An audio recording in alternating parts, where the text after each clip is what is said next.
তারেক রহমান এবং বিএনপিকে যে বাংলাদেশের মানুষ এখন গালিগালাজ করতেছে, তারেক রহমানকে বিভিন্ন ধরনের খারাপ ভাষা ব্যবহার করতেছে, এটা কিন্তু কোনো সময় বিএনপিকে বা তারেক রহমানকে কিন্তু এই সময়টাতে এসে কেউ কিন্তু বললই না। কিন্তু এই সমালোচনাটা করার সুযোগটা কিন্তু দিয়ে মানে প্রথম দিয়েছে সালাউদ্দিন, এরপরে হচ্ছে যুবদল নেতা নয়ন। এই যে তারা দুইজন, মানে প্রথমে কথা হচ্ছে সালাউদ্দিন কিন্তু হচ্ছে বিএনপির মুখপাত্র। তো তার উচিত ছিল যে ছোটো ছোটো যে দলগুলো আছে তাদের সাথে ডিল করা। দেখেন, প্রথমে যে সে ভুলটা করছে, জামাত কিন্তু ছিল তাদের হচ্ছে বিএনপির একেবারে ঘনিষ্ঠ একটা দল।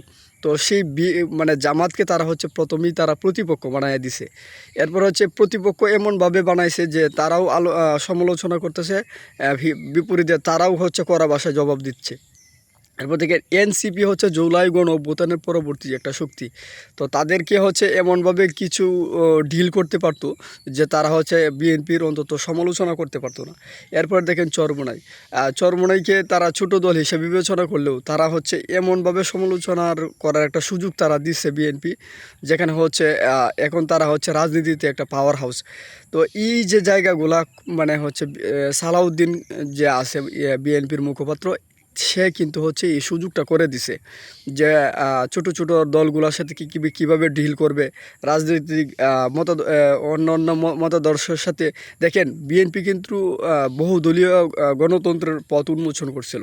তো মানে এখন যে সালাউদ্দিন কাদের এবং হচ্ছে তাদের যে দলের যে দায়িত্বশীলরা, তাদের ব্যবহারে মনে হচ্ছে তারা অন্য দলকে সহ্যই করতে পারছে না।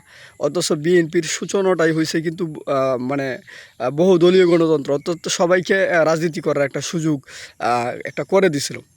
তো সেই জায়গা থেকে বলতে চাই, বিএনপির চরমভাবে হচ্ছে লাঞ্ছিত হওয়া বা গালিগালাজে বা সমালোচনার শিকার হওয়ার মূল কারণ হচ্ছে কিন্তু এই যে সালাউদ্দিন কাদের এবং হচ্ছে নয়ন।